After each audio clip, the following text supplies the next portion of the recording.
I never thought making a stupid joke about burnt lasagna would lead me to question everything I thought I knew about love, courage, and what it means to truly live. But there I was, 6 months later, standing in Susan's kitchen at 2 a.m., watching her teach me how to make fresh pasta from scratch while rain drummed against the windows, realizing that sometimes the most profound connections happen when you least expect them, and sometimes they start with the most embarrassing foot-and-mouth moments of your entire life. Before we jump back in, tell us where you're tuning in from, and if this story touches you, make sure you're subscribed, because tomorrow, I've saved something extra special for you. My name is Parker. I'm 29, and up until that fateful Tuesday evening at the Riverside Community Center, I thought I had my life pretty well figured out. I worked as a freelance graphic designer from my cramped studio apartment in Portland, Oregon, surviving mostly on takeout pizza and the occasional attempt at scrambled eggs that usually ended in mild disaster. I was the guy who could design a stunning logo for a 5-star restaurant, but couldn't toast bread without setting off the smoke alarm. My relationship with food was purely transactional. Fuel for the body. Nothing more, nothing less. I lived in what I generously called organized chaos. My apartment was a maze of art supplies, computer equipment, and empty coffee cups that I'd forgotten about until they developed their own ecosystem. My social life consisted mainly of online client meetings, the occasional beer with my neighbor, Quentin, and monthly dinners with my sister Megan, who never failed to remind me that I was wasting away and needed to learn basic life skills like a normal adult. Megan was the responsible one in our family. Married at 26, homeowner by 28, the kind of person who meal prepped on Sundays and had her spice rack organized alphabetically. She worried about me constantly, convinced that my bachelor lifestyle was some form of slow suicide by neglect. "Parker," she'd say, shaking her head at my latest culinary disaster, "you can't live on cereal and energy drinks forever. What happens when you meet someone? You can't exactly impress them with your ability to order seamlessly from 7 different delivery apps." I always laughed off her concerns. Dating wasn't really on my radar. I was focused on building my design business, saving money, and avoiding the complicated emotional entanglements that seemed to derail so many of my friends. At 29, I felt like I had plenty of time to figure out the whole relationship thing later, when I was more established and had my act together. That's why I was so reluctant when Megan signed me up for a community cooking basics class at the Riverside Community Center without asking me first. "It's a gift," she announced over our monthly dinner, sliding the registration confirmation across the table with a satisfied smirk. 6 weeks, every Tuesday evening. You'll learn knife skills, basic techniques, and maybe, just maybe, you'll stop living like a college freshman, I protested. Of course. Tuesday evenings were my sacred time for catching up on design tutorials and actually having some semblance of work-life balance. But Megan had already paid the fee, and she had that determined look in her eyes that meant arguing was futile. "Besides," she added, "it might be good for you to get out of that apartment and interact with actual humans who aren't clients on video calls." The Riverside Community Center was exactly what you'd expect, a converted elementary school with linoleum floors, fluorescent lighting, and that particular institutional smell of disinfectant and old coffee. The cooking classroom was in what used to be the art room, with 6 cooking stations arranged around the perimeter and a demonstration area at the front. Industrial-grade appliances hummed quietly, and the walls were decorated with cheerful posters about food safety and nutrition that looked like they hadn't been updated since the 1990s. I arrived 15 minutes early for the first class, partly because I'm pathologically punctual, and partly because I wanted to scope out the situation before committing to 6 weeks of potential embarrassment. The other students were already trickling in, a mix of ages and backgrounds that made me feel slightly less out of place. There was an elderly man who introduced himself as Paolo, recently widowed and trying to learn the recipes his late wife had always handled. A young couple, clearly newlyweds, giggling nervously about their upcoming dinner party responsibilities. A middle-aged woman named Catherine, who mentioned she was tired of eating frozen dinners after her divorce. And then, there was Susan. She walked in exactly at 6 p.m., not early, not late, carrying a worn leather messenger bag and wearing a simple black sweater that somehow managed to look both practical and elegant. Her silver-streaked hair was pulled back in a loose bun, and She moved with the kind of confident efficiency that suggested she knew exactly where she belonged in any room. She was probably in her early 50s, I guessed, with the kind of natural grace that comes from being completely comfortable in your own skin. What struck me immediately wasn't her appearance, though she was undeniably attractive in that understated way that sneaks up on you, but her presence. While the rest of us were fumbling with aprons and nervously checking our phones, she was calmly unpacking her bag, organizing her notebook, and observing the room with quiet amusement. She had the air of someone who was here by choice, not obligation, someone who approached new experiences with curiosity rather than anxiety. The instructor, Diana, was an energetic woman in her 40s who had clearly been teaching these classes for years. She had that particular brand of enthusiastic patience that good teachers develop, the ability to make everyone feel capable while secretly preparing for disaster. "Welcome, everyone," she announced, clapping her hands together. "Over the next 6 weeks, we're going to transform you from kitchen avoiders into confident home cooks. We'll start simple and build up your skills progressively. By the end of this course, you'll be able to prepare a complete 3-course meal from scratch." I caught Susan's eye during Diana's introduction, and she gave me a small, knowing smile that seemed to say, "This should be interesting." There was something about that smile, warm but slightly mischievous, that made me want to know what she was thinking. Little did I know that in about 30 minutes, I'd be making the most mortifying joke of my adult life, and she'd respond with 7 words that would completely upend everything I thought I knew about myself, about attraction, and about the courage it takes to reach for something extraordinary. But I'm getting ahead of myself. First, there was the matter of the lasagna. Diana wasted no time getting us into the thick of things. "Tonight, we're making classic lasagna from scratch," she announced, gesturing toward the ingredients laid out at each station. "This will teach you layering techniques, basic sauce making, and how to work with fresh herbs. Don't worry if it seems overwhelming. We'll take it step by step." I looked down at my station and immediately felt a familiar wave of anxiety. Ground beef, tomatoes, onions, garlic, ricotta cheese, fresh basil, and what appeared to be enough pasta sheets to roof a small house. My cooking experience was limited to things that came with instructions like microwave for 3 minutes, or add hot water and stir. Susan ended up at the station directly across from mine, close enough that we could easily chat while working. She surveyed her ingredients with the calm assessment of someone who actually knew what she was doing. Meanwhile, Paolo looked as lost as I felt. Catherine was frantically taking notes, and the newlywed couple was already bickering quietly about the proper way to dice an onion. "First things first," Diana called out. "Let's get our sauces started. We'll be making a classic marinara and a simple bechamel. Parker, you're going to start with the marinara. Begin by heating olive oil in your pan and sautéing the diced onions until they're translucent." I stared at the onion like it had personally offended me. Diced, translucent? These were words I associated with windows and gemstones, not food preparation. I picked up the knife. A serious-looking thing that seemed designed for much more important tasks than my fumbling attempts at cooking. "Need some help there?"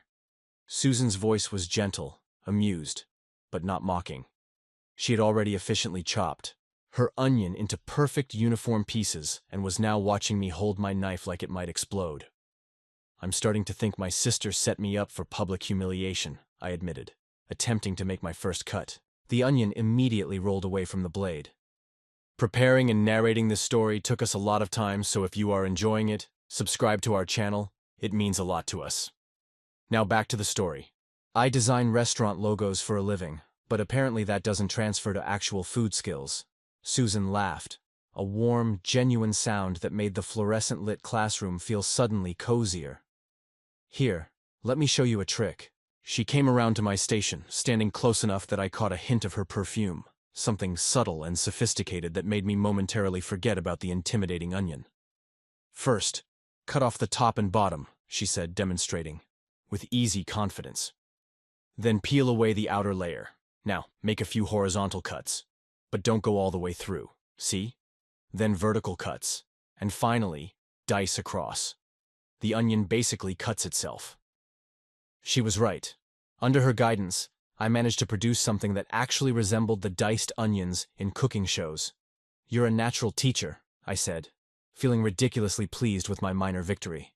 "Years of practice," she replied, returning to her own station. I used to run a catering business with my ex-husband. Spent a lot of time teaching nervous clients and overwhelmed staff how to handle basic techniques. A catering business. That explained the easy competence, the way she moved around the kitchen like she belonged there. I found myself wanting to know more about this mysterious aspect of her life, but Diana was already moving us on to the next step. Now we'll brown the ground beef, Diana instructed. Medium-high heat, break it up as it cooks, and season with salt and pepper. This seemed straightforward enough, but within minutes, my pan was smoking ominously, and the beef was turning into what could generously be described as charcoal pellets. The other students were producing perfectly browned, crumbly meat that looked like it belonged in an Italian grandmother's kitchen. Mine looked like it belonged in a compost bin. "Everything okay over there, Parker?" Diana asked, appearing at my elbow with the slightly forced cheerfulness of someone trying to prevent a kitchen disaster. "I think I'm creating modern art instead of dinner," I said, stirring the blackened mess hopelessly. Abstract expressionism meets culinary chaos. Susan glanced over from her perfectly executed sauce, which was already simmering beautifully and filling the air with rich, herby aromas. "You know," she said with a teasing smile, "if this cooking thing doesn't work out, you could always market that as deconstructed beef." Very avant-garde. Without thinking, I shot back, "Yeah, well, at least when I burn dinner, I own it." Some people probably just blame their tools or claim the recipe was wrong. The words were out of my mouth before I realized how they sounded. The entire kitchen seemed to go quiet for a moment. Susan raised an eyebrow, and I felt my face flush with embarrassment. Here was this accomplished woman who had just kindly helped me with basic knife skills, and I'd essentially implied she was the type to make excuses for cooking failures. "I mean," I stammered, "not that you would ever burn dinner. You clearly know what you're doing. I just meant, in general, some people—" I was digging myself deeper with every word. Susan set down her wooden spoon and looked at me with an expression I couldn't quite read. Then, instead of the indignant response I probably deserved, she smiled. Not the polite social smile from earlier, but something with real mischief behind it. "Parker," she said, her voice carrying just enough volume that several other students glanced over. "I'm 53 years old. Want to taste what experience makes?" The challenge in her tone was unmistakable. This wasn't just about cooking anymore. And we both knew it. The air between us had suddenly become charged with something I hadn't expected when I'd reluctantly signed up for a community center cooking class. I started, then stopped. The honest answer was yes. Absolutely yes. But admitting that felt like stepping off a cliff into completely unknown territory. Susan was still watching me, waiting for my response, her spoon poised over her perfect marinara sauce like she was conducting an orchestra. Around us, the other students had returned to their cooking, but I could feel the weight of the moment, the sense that my answer would determine something important about what happened next. "I'd be honored," I finally managed, my voice coming out steadier than I felt. Susan's smile widened at my response, and something shifted in the air between us, like a door had just opened that neither of us had realized was there. "Good answer," she said simply, then returned to her sauce with the satisfaction of someone who had just won a small but important victory. The rest of the class passed in a blur of increasingly successful cooking attempts on my part, thanks largely to Susan's quiet guidance from across the aisle. She had a way of offering advice that never— She was right. Under her guidance, I managed to produce something that actually resembled the diced onions in cooking shows. "You're a natural teacher," I said, feeling ridiculously pleased with my minor victory. "Years of practice," she replied, returning to her own station. I used to run a catering business with my ex-husband. Spent a lot of time teaching nervous clients and overwhelmed staff how to handle basic techniques. A catering business. That explained the easy competence, the way she moved around the kitchen like she belonged there. I found myself wanting to know more about this mysterious aspect. As we waited for our lasagnas to bake, Diana had us clean our stations and prepare for the tasting portion of the evening. This was the moment I'd been simultaneously anticipating and dreading. The actual test of whether Susan's experience could live up to her confident words. "While we wait," Diana announced, "this is a great time to share stories about your cooking backgrounds. What brought each of you here tonight?" Paolo went first, his voice soft as he talked about learning to recreate his late wife's recipes. 52 years of marriage, and I never paid attention to how she made her famous Sunday gravy. Now I burn. Water. His honesty was both heartbreaking and charming. And I noticed Susan listening with the kind of focused attention that suggested she understood something about loss. Catherine shared her story about rediscovering independence after her divorce. I spent 20 years letting someone else handle everything in the kitchen. Turns out, frozen dinners get old pretty fast. She laughed, but there was an edge of determination in her voice that reminded me of my sister Megan. The newlyweds, who I learned were named Jake and Emma, confessed they'd nearly given each other food poisoning trying to host their first dinner party. "We figured we should probably learn the basics before we accidentally kill our friends," Jake said, which earned him a playful elbow from Emma. When it was my turn, I kept it simple. "My sister thinks I'm going to waste away if I don't learn to cook something besides cereal. She's probably right." Then all eyes turned to Susan. She paused for a moment, her fingers drumming lightly on the counter. "I used to cook professionally," she said finally. "Had a catering business for 15 years. After my divorce, I took a break from the food world entirely. Couldn't stomach the sight of a commercial kitchen for a while. I'm here because I miss the joy of cooking without the pressure of perfection." There was something in her tone that suggested there was much more to that story. Layers of experience and maybe pain that she wasn't ready to share with a room full of strangers. But it explained the easy competence. The way she moved through the kitchen like she was coming home after a long absence. "That must have been quite a transition," Diana said gently. "Life has a way of changing direction when you least expect it," Susan replied, her eyes meeting mine briefly. "Sometimes those changes turn out to be exactly what you needed, even if they don't feel that way at the time." The timer for the lasagnas went off, saving us from the increasingly heavy turn the conversation had taken. As Diana pulled the dishes from the ovens, the classroom filled with the rich aroma of melted cheese, herbs, and properly cooked ground beef. Even my creation looked surprisingly presentable. Golden brown on top, bubbling at the edges. Nothing like the disaster I'd been expecting. "Tasting time," Diana announced, cutting generous squares from each lasagna and arranging them on plates. "Remember, this is about learning. Be honest about what works and what doesn't." I approached Susan's station with genuine curiosity and, if I'm being honest, a fair amount of nervous anticipation.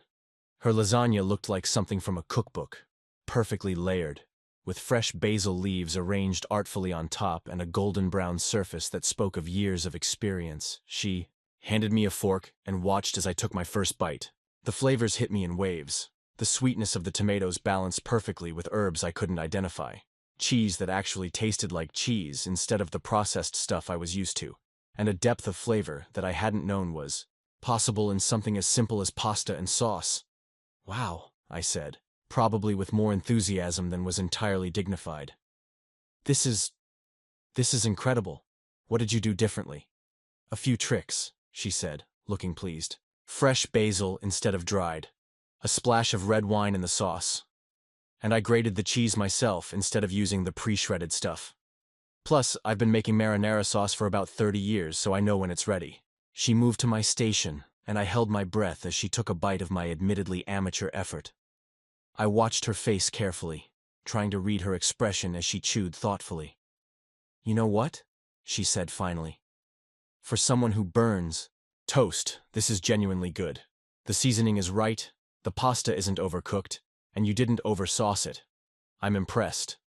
The relief I felt was out of proportion to the situation, but her approval meant more to me than I wanted to admit. "I had a good teacher," I said. "You had good instincts," she corrected. "I just helped you trust them." As the class wound down and we cleaned up our stations, I found myself reluctant to leave. The evening had turned into something completely different from what I'd expected. Instead of enduring an obligation to my sister, I'd discovered something that felt like possibility. Susan was packing up her messenger bag when I worked up the courage to approach her. "Thank you," I said. "For the help tonight, I mean. I would have probably set something on fire without your guidance." "The night's still young," she replied with that mischievous smile I was beginning to recognize. "But you're welcome. See you next Tuesday, Parker." As I walked to my car, I realized I was already looking forward to next Tuesday in a way that had nothing to do with learning to cook. The week between cooking classes crawled by with an agonizing slowness I hadn't experienced since high school. I found myself thinking about Susan at the strangest moments. While designing a logo for a boutique coffee shop, I wondered what kind of coffee she preferred. During my morning jog through the neighborhood, I noticed a small herb garden outside, a local restaurant, and thought about her fresh basil technique. It was ridiculous, and I knew it, but I couldn't seem to stop myself. My neighbor Quentin noticed the change immediately. We'd been grabbing Thursday night beers at Murphy's Pub for the past 2 years, a tradition that usually involved complaining about clients, discussing the latest Netflix shows, and Quentin's ongoing attempts to convince me to join his recreational volleyball league. "You're distracted tonight," he observed, nursing his IPA while I stared absently at the basketball game on the bar's television. "More than usual, I mean. Did one of your clients finally drive you completely insane?" Quentin was a software engineer at one of Portland's tech startups, the kind of guy who approached life with algorithmic precision. He was also my closest friend, which meant he could read my moods better than I could sometimes. "I met someone," I admitted, then immediately regretted it. Quentin had strong opinions about my dating life, specifically that I didn't have one and needed to do something about it. His eyebrows shot up. "Someone? As in, a woman? Someone? Where? How? Details, Parker. I've been waiting for this moment for literally years." I told him about the cooking class, about Susan's confidence and unexpected challenge, about the way she'd guided me through lasagna construction without making me feel completely incompetent. Quentin listened with the focused attention of someone hearing about a rare astronomical event. "So let me get this straight," he said when I finished. "You made some awkward comment about cooking skills. She basically called your bluff with a line that belongs in a romance novel. And now you're counting down the days until Tuesday, like a kid waiting for Christmas?" "When you put it like that, it sounds pathetic." "No, it sounds promising. Also terrifying, but mostly promising." He signaled the bartender for another round. "What's the age situation here?" "She's 53. I'm 29. Quentin nearly choked on his beer. "Dude, that's quite a gap." "I know how math works, Quentin. I'm not judging, I'm just processing." "Does it feel weird?" I considered the question seriously. "Honestly, not when I'm talking to her. She doesn't act like someone who's defined by her age, if that makes sense. She's just Susan, smart, funny, confident. The age thing only seems relevant when I think about what other people might say." "Other people like your sister?" I winced. "Megan." I hadn't told her about Susan yet, partly because I wasn't sure how to explain it, and partly because I knew she'd have opinions. Strong ones. "Speaking of sisters," Quentin continued, "didn't Megan set you up with her friend Catherine? A few months ago, the accountant? That was a disaster, and you know it. Catherine had been perfectly nice, but our coffee date had felt like a job interview conducted by two people who weren't particularly interested in the position. We had nothing to talk about except tax law and her cat's dietary restrictions." Fair point. But Megan's gonna have thoughts about this Susan situation. He was right, of course. Megan had been trying to manage my love life since I graduated college, with a success rate that hovered somewhere near zero. Her approach to matchmaking was like her approach to everything else: systematic, well-intentioned, and completely immune to the chaotic reality of human attraction. The conversation was interrupted by the arrival of Aiden, Quentin's volleyball teammate and our occasional third wheel for these Thursday night sessions. Aiden worked as a paramedic and had the kind of stories that made our professional complaints seem laughably trivial. "What's got Parker looking like someone stole his favorite design software?" Aiden asked, sliding into the booth beside us. "He met a woman," Quentin announced before I could stop him. "An older woman, with cooking skills and mysterious romantic challenge phrases." Aiden's grin was immediate and wicked. "Oh, this is good. How much older are we talking?" 24. "Years," I muttered. "Damn, Parker, going for the experienced model, I respect that." Aiden raised his beer in a mock toast. "What's she like?" Despite my embarrassment, I found myself describing Susan again. Her calm confidence, the way she'd effortlessly guided me through techniques that had seemed impossibly complex, the story about her catering business that hinted at depths I hadn't begun to explore. She sounds like someone who knows what she wants, Aiden said thoughtfully. That can be intimidating when you're used to dating people who are still figuring themselves out. I'm still figuring myself out, I pointed out. Yeah, but you're figuring out career stuff and apartment stuff and whether you want to buy a car or keep taking the bus. She's probably figured out the big questions: who she is, what makes her happy, what she won't tolerate in a relationship. That's a different kind of unknown.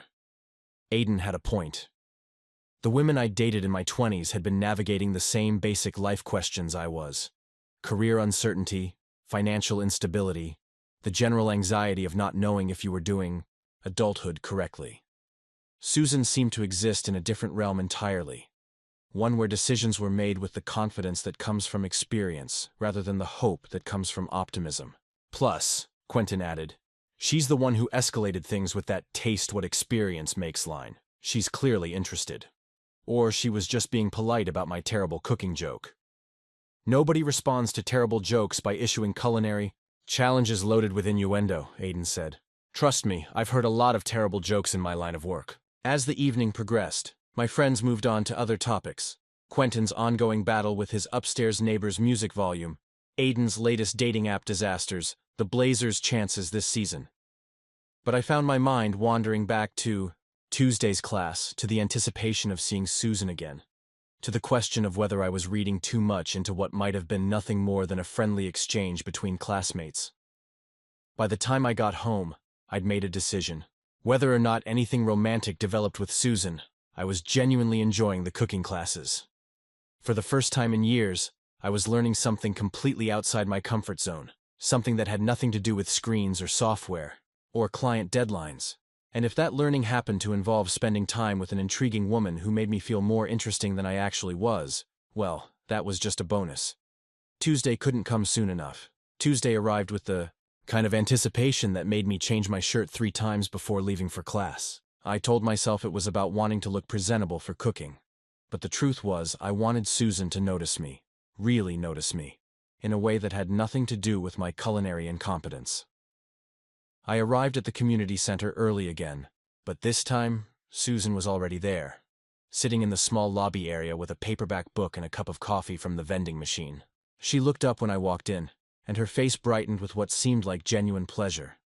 The eager student returns, she said, marking her place in the book. How did your week of kitchen adventures go? I successfully made scrambled eggs. Without setting off the smoke alarm, I reported proudly. And I bought actual herbs instead of that dusty oregano that's been in my cabinet since I moved in. Look at you, becoming domesticated. There was something warmer in her teasing now, more familiar. What herbs did you choose? Basil, obviously. And some rosemary because the grocery store clerk said it was versatile. I sat down in the chair across from her, noting the book was a worn copy of Like Water for Chocolate. Good book? One of my favorites. Food and passion intertwined. It speaks to the chef in me. She closed the book and studied my face. You look nervous. Please tell me you didn't spend the week psyching yourself out about tonight's lesson. The perceptive observation caught me off guard. Maybe a little. What are we making tonight? Risotto, according to Diana's syllabus. It's all about patience and technique. Perfect for building confidence. She stood as other students began filtering in. Don't worry, I'll make sure you don't turn it into rice pudding. Tonight's class felt different from the start. Maybe it was because we were past the initial awkwardness, or maybe because I was beginning to understand the rhythm of cooking. But I found myself more relaxed as Diana explained the intricacies of risotto preparation. The key, Diana announced, is constant stirring and gradual addition of warm broth. This is about building a relationship with your ingredients, learning to read the signs that tell you when to add the next ladle of liquid. Susan and I were paired at the same station tonight, working together rather than across from each other. The proximity was both thrilling and terrifying. I was acutely aware of her movements, the way she tested the temperature of the broth with her finger, the efficient grace with which she prepared the mise en place. Start with the onions, she instructed, watching as I attempted to recreate her perfect dice from the previous week. Better. You're getting the hang of this. As we worked, our conversation flowed more naturally than it had the week before. I learned that she'd grown up in a large Italian family where Sunday dinners were sacred events lasting hours. She'd learned to cook from her grandmother, a formidable woman who believed that food was love made tangible. Nona used to say that you could tell everything about a person by how they cooked, Susan said, stirring our risotto with meditative focus. Impatient people burned garlic. Generous people oversalted. Fearful people never tasted as they went. What does my cooking say about me? I asked, adding another ladle of broth as she'd shown me. She considered this seriously, watching as I stirred with the concentration of someone defusing a bomb. You're a perfectionist who's learning to trust the process. You want to get everything, right? But you're starting to understand that cooking is about adaptation, not rigid rules.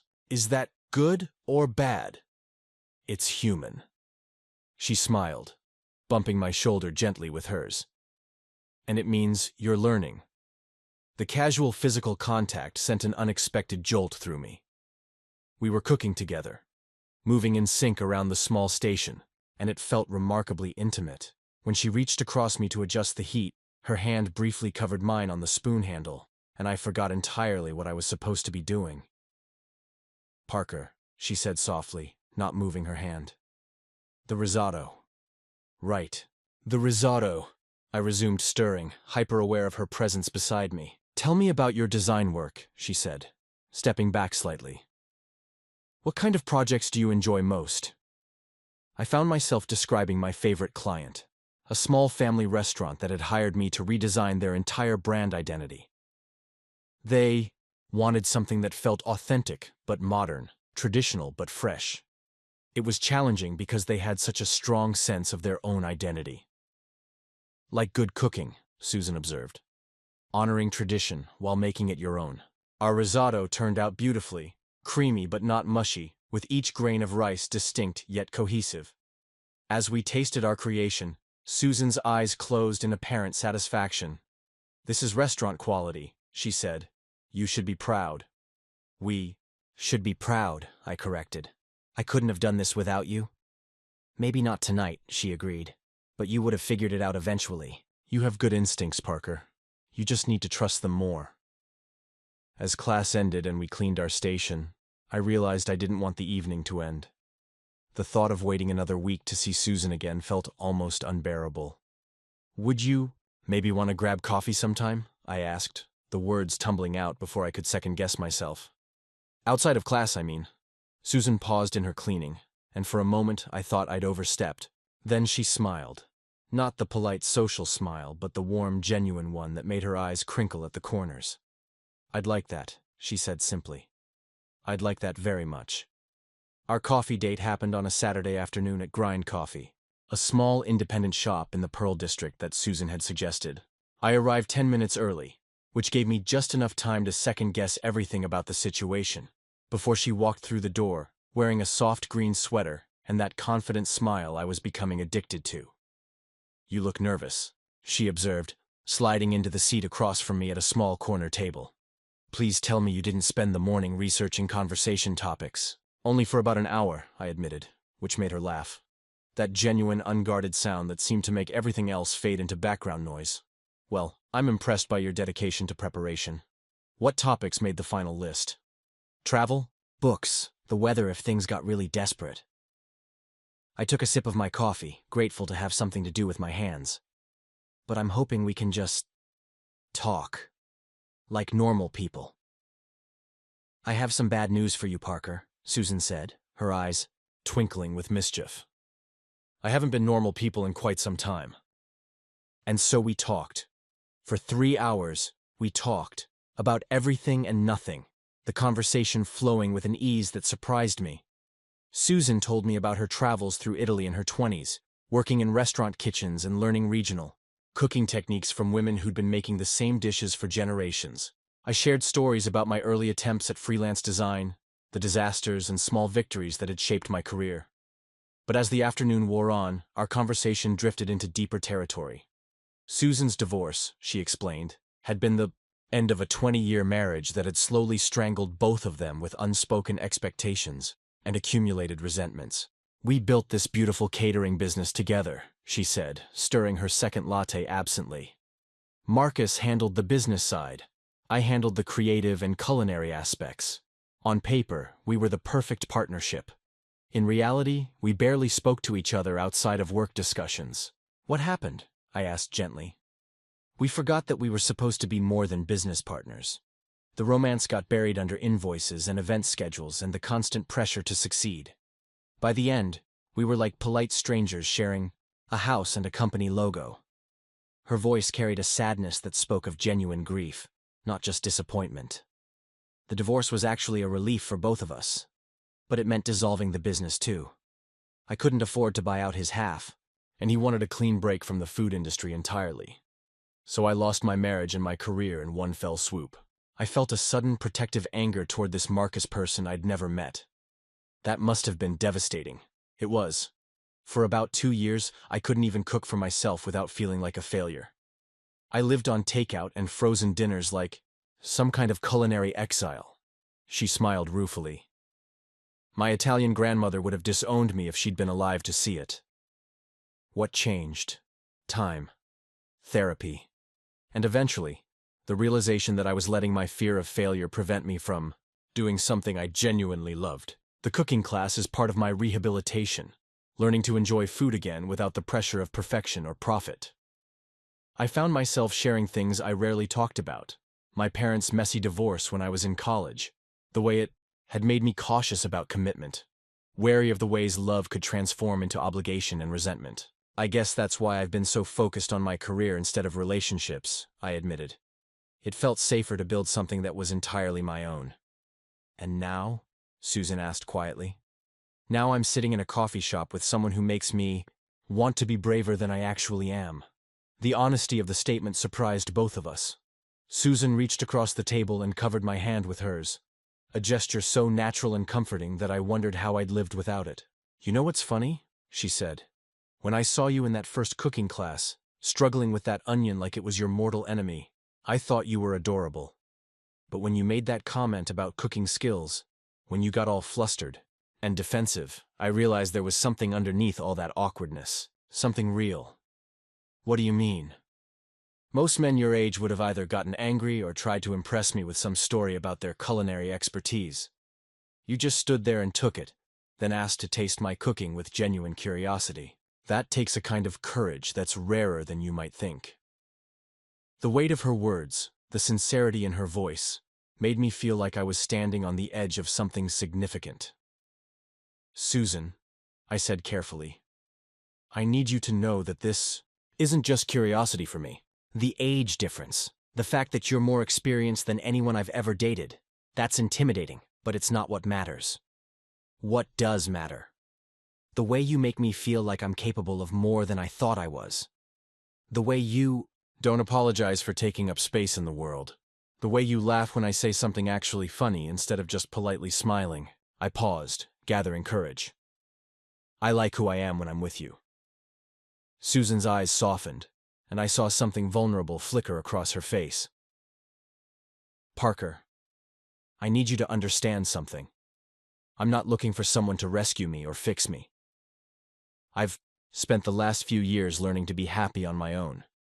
I'm not trying to rescue you, I said. I'm trying to figure out if there's room in your happiness for someone else.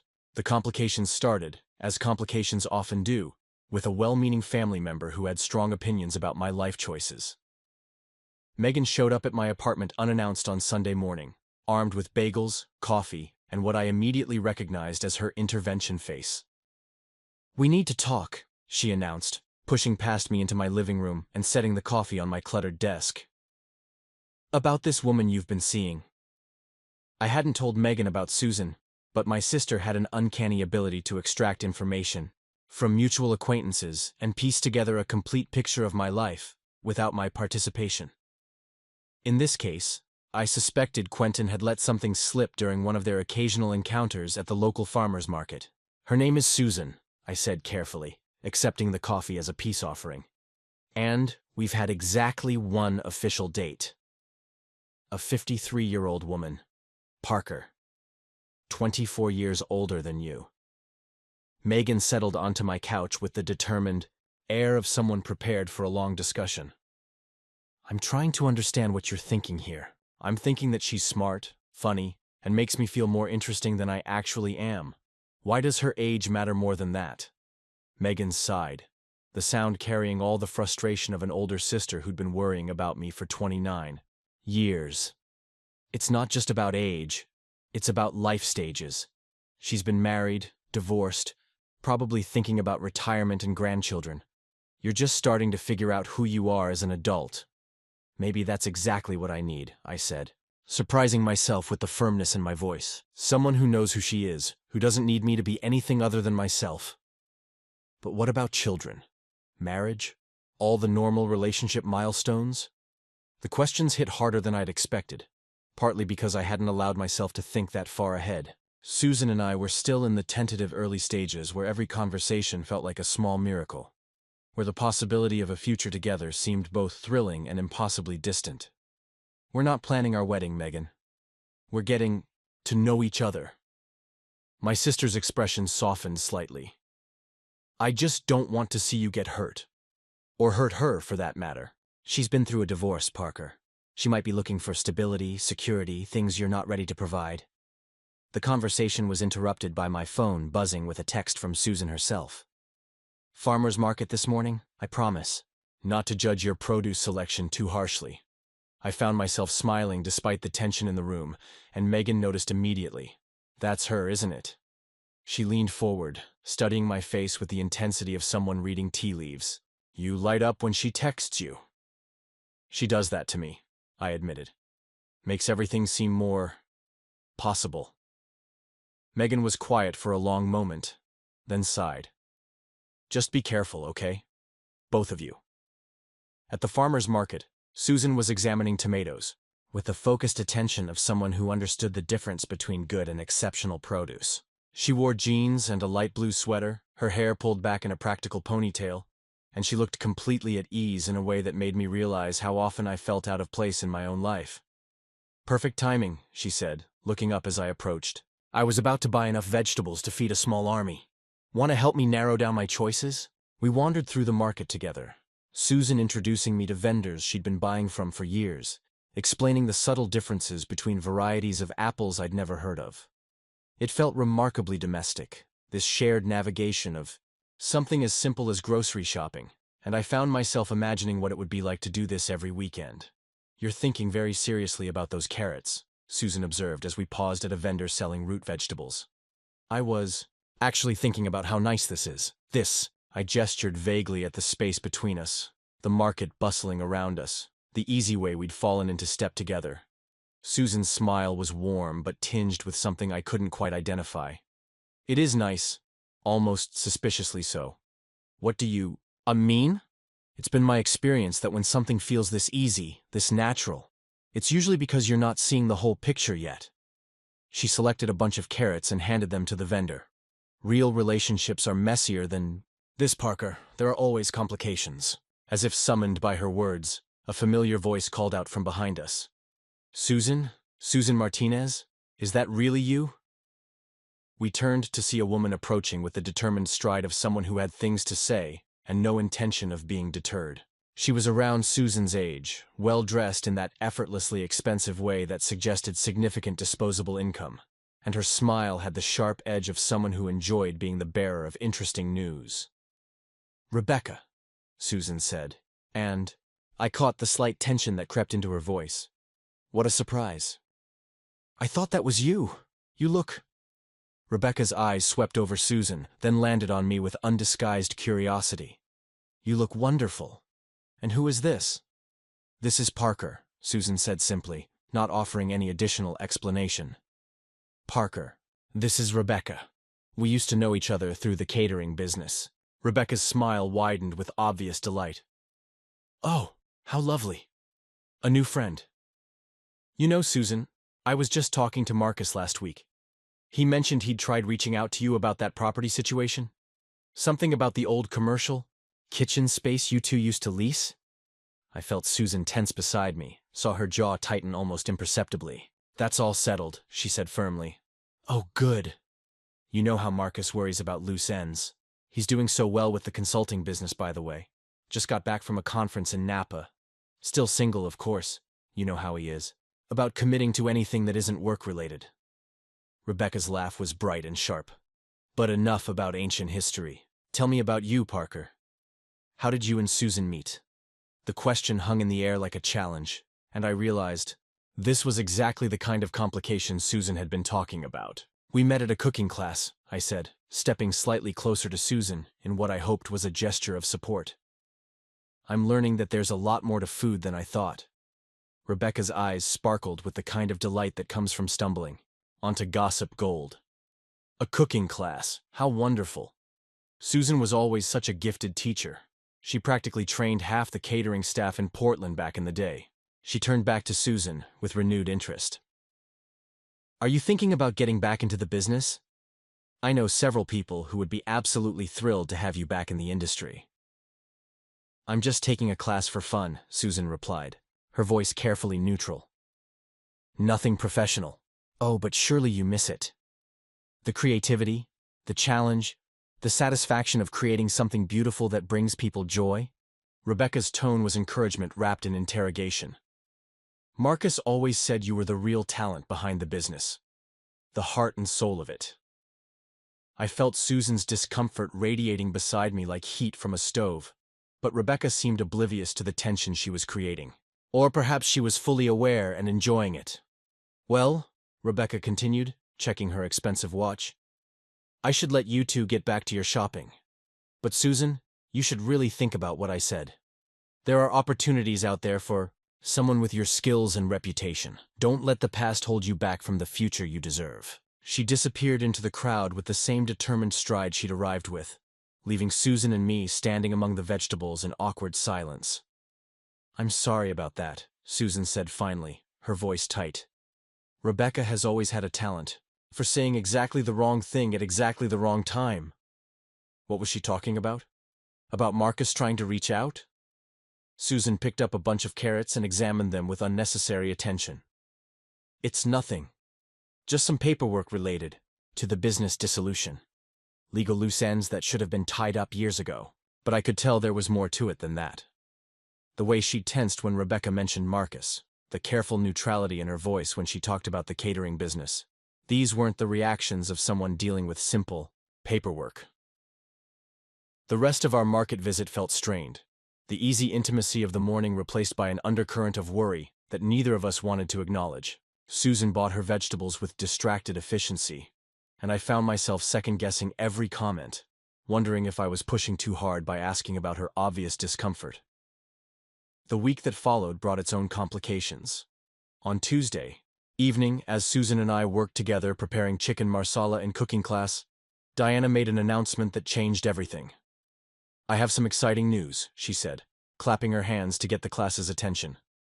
The community center has been approached by Portland Food and Wine magazine about featuring our cooking program in their next issue. They want to do a photo spread showcasing our students and their culinary journeys. A murmur of excitement rippled through the class. Paolo looked thrilled. Catherine seemed nervous but pleased, and the newlyweds immediately started whispering about what they'd wear for the photos. They're particularly interested, Diana continued, in featuring students who represent different demographics and cooking backgrounds. They want to show that good food brings people together regardless of age, experience, or background. I caught Susan's eye and saw something like panic flicker across her face. The last thing someone trying to quietly rebuild their relationship with cooking would want was to be featured in a food magazine, especially one that might be read by former colleagues, clients, or business partners. Participation is completely voluntary, Diana added, as if sensing the mixed reactions. But I think it could be a wonderful opportunity to celebrate how far you've all come. After class, as we walked to the parking lot, Susan was quieter than usual. I wanted to ask about the magazine feature, about Rebecca's comments from the weekend, about the tension I could feel building between us like storm clouds gathering on a clear day. Susan, I started, then stopped. How do you ask someone if they're having second thoughts about you? How do you address the growing sense that external pressures are threatening something precious and fragile? I know what you're thinking, she said, stopping beside her car. About the magazine thing, about Rebecca, about all of it. What am I thinking? You're wondering if I'm pulling away, if the complications are making me reconsider whatever this is between us. She leaned against her car, looking suddenly tired. And the honest answer is, I don't know. The admission hit me like a physical blow. Because of the age difference? Because people like Rebecca and my sister think we don't make sense? Because I've worked very hard to build a quiet life, Parker. A life where I'm not constantly reminded of my failures. Where I don't have to explain myself to people who think they know what's best for me. She met my eyes, and I saw both affection and fear there. Being with you, it's wonderful, but it also makes me visible again. And visibility comes with judgment. So what does that mean for us? Susan was quiet for a long moment, and in that silence, I heard the echo of every doubt that had been building since Rebecca's unwelcome appearance at the market. It means, she said finally, that we need to figure out if what we have is strong, enough to withstand the scrutiny it's going to attract. Because Parker, this is only the beginning. If we keep seeing each other, there will be more Rebeccas, more questions, more people who think they understand our situation better than we do. And if it's not strong enough? She touched my face gently, a gesture that felt both intimate and like goodbye. Then we'll have had something beautiful while it lasted. The crisis came 3 days later, in the form of a phone call that shattered the fragile equilibrium Susan and I had been trying to maintain. I was at my computer, working on a logo design for a local bakery, when my phone rang with Susan's number. Parker. Her voice was strained, barely controlled. I need to see you. Can you come over? 20 minutes later, I was sitting in Susan's living room, watching her pace back and forth in front of her fireplace like a caged animal. Her usually immaculate hair was disheveled, and she clutched a crumpled piece of paper in one hand. Marcus called, she said without preamble. And then this arrived by messenger an hour later.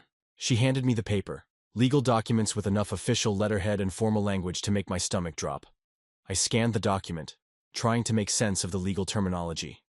What am I looking at? A lawsuit, Susan said bitterly. Marcus is claiming that I violated our non-compete agreement by taking the cooking class. He says that my participation constitutes preparing to re-enter the culinary services industry and violates the terms of our business dissolution. That's insane.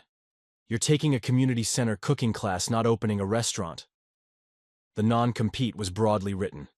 Any activity that could be construed as culinary education or food service preparation. She laughed, but there was no humor in it. I signed it because I never thought I'd want to cook professionally again. I just wanted out.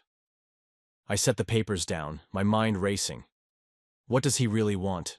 Money. The commercial kitchen space we used to lease. Apparently it's being sold, and there's some clause about former tenants having first right of refusal. He wants me to waive that right, but I'd forgotten we even had it. Susan collapsed into the chair across from me. This is about control, Parker. He can't stand that I'm moving on, that I'm building something new. Something new? She looked at me with eyes that were simultaneously angry and heartbroken. You. Us. This. She gestured between us. Rebecca told him about you. About seeing us together at the market. Suddenly he's very interested in my life again. The pieces clicked into place with sickening clarity. Rebecca's seemingly innocent encounter, her pointed questions, the way she'd mentioned Marcus being single. It hadn't been coincidence. It had been reconnaissance. So what do we do? I asked. Susan was quiet for a long moment, staring at the legal documents like they might spontaneously combust. I don't know if there is a we anymore, Parker. This is exactly what I was afraid of. Getting involved with me means getting dragged into my mess, and you don't deserve that. That's not your decision to make, isn't it? She stood up abruptly, her composure finally cracking. You're 29 years old. You should be dating someone who brings joy to your life, not legal complications and ex-husband drama. You should be with someone who doesn't come with a history that follows her around like a shadow. Susan, no, listen to me. Her voice broke slightly. I care about you too much to let you get pulled into this. Marcus is vindictive and patient, and he won't stop until he's destroyed anything good that threatens his narrative about our marriage, about who was responsible for what went wrong. I stood up too, closing the distance between us. You're scared. Of course I'm scared. I'm terrified. Tears were running down her face now.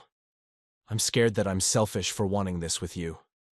I'm scared that I'm too damaged to make anyone happy. And I'm scared that if we keep fighting for this, we'll both end up resenting what it cost us. The admission hung between us like a challenge, and I realized this was the moment that would define everything that came after. "You're right," I said, taking her hands in mine. "You are scared. But you know what? So am I. I'm terrified that I'm not experienced enough for you, that I'll say the wrong thing, or make some naive mistake that proves I'm just a kid playing at being an adult. I'm scared that you'll realize you can do so much better than a guy who burns toast and lives in organized chaos." Susan looked up at me, her tears slowing. "Parker."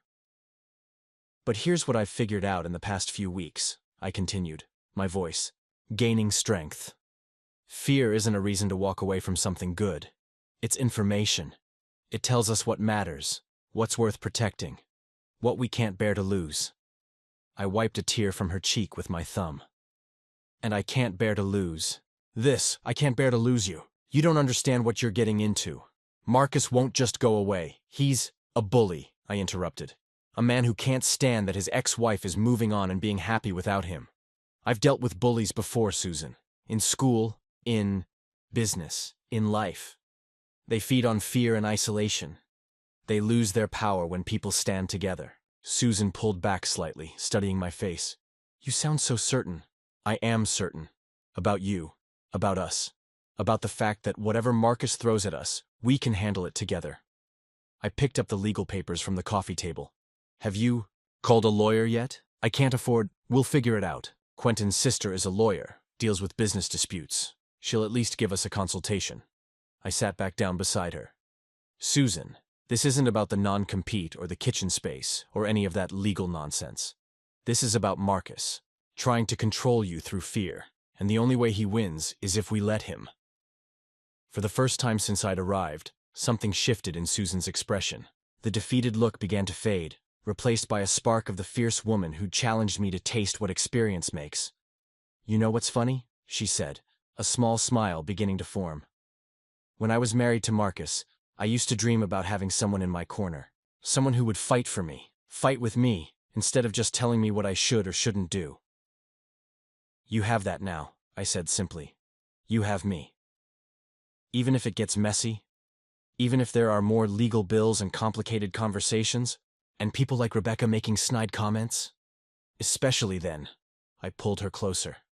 "Susan, I fell for you not despite your complexity, but because of it. Your history, your strength, your vulnerability, the way you've rebuilt yourself after everything fell apart, that's not baggage. That's who you are. And who you are is someone worth fighting for." She was quiet for a long moment, and I could almost see her internal battle playing out, fear warring with hope, the instinct to protect herself against the desire to trust in something new. "Okay," she said finally, so quietly I almost missed it. "Okay? Okay, let's fight. Let's see what we can build together." She looked at me with eyes that were still scared but also determined. "But Parker, I need you to promise me something. Anything.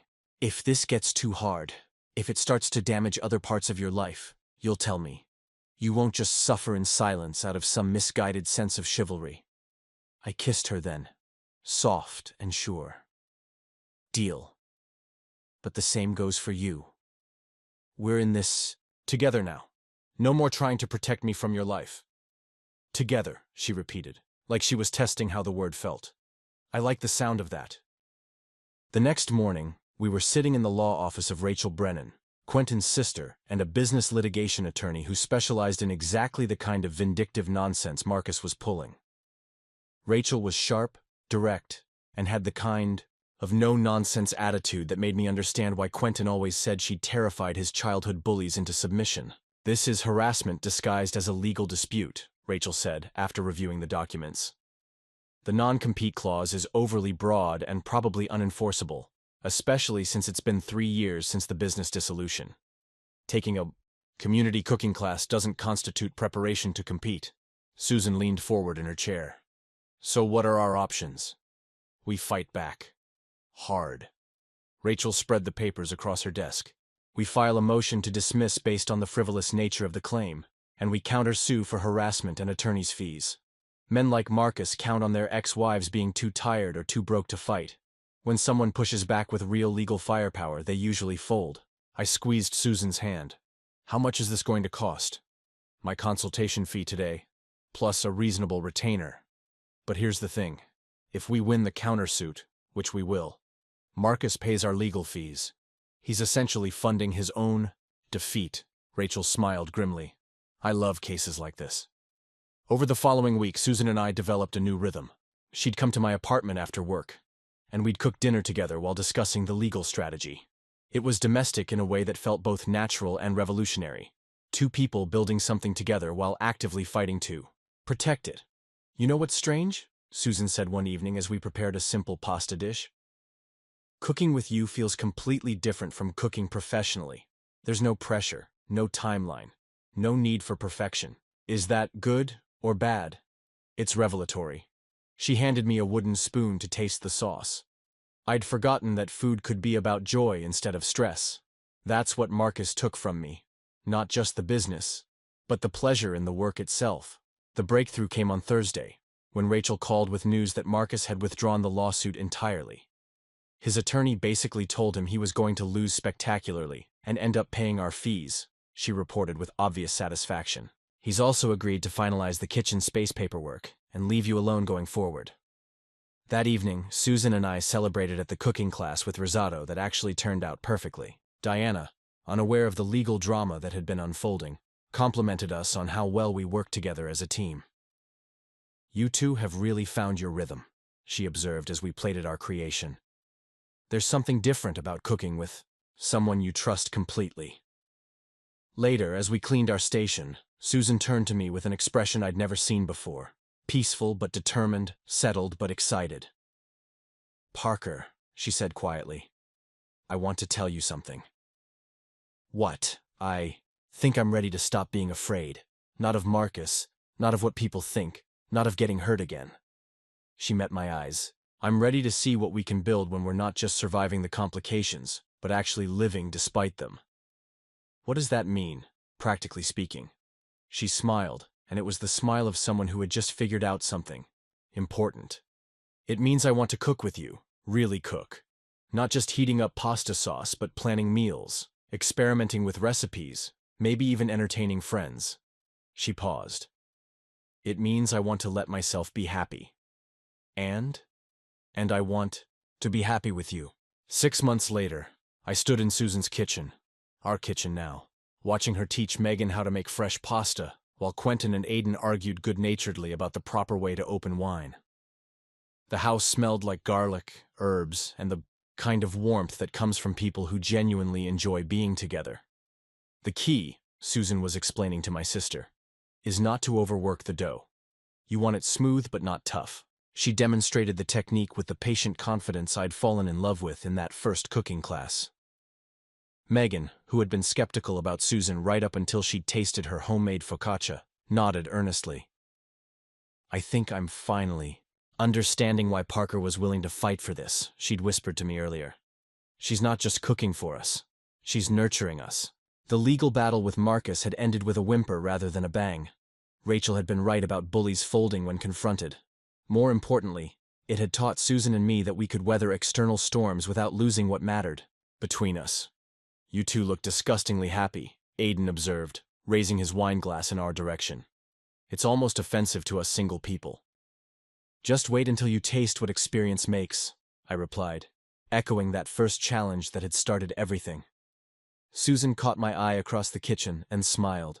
Not the careful, guarded expression from our early days, but something open and unafraid. We'd learned that love wasn't about finding someone who made life easier, but about finding someone worth making life more complicated for. The age difference that had once seemed so significant now felt like just one more interesting ingredient in the recipe we were creating together.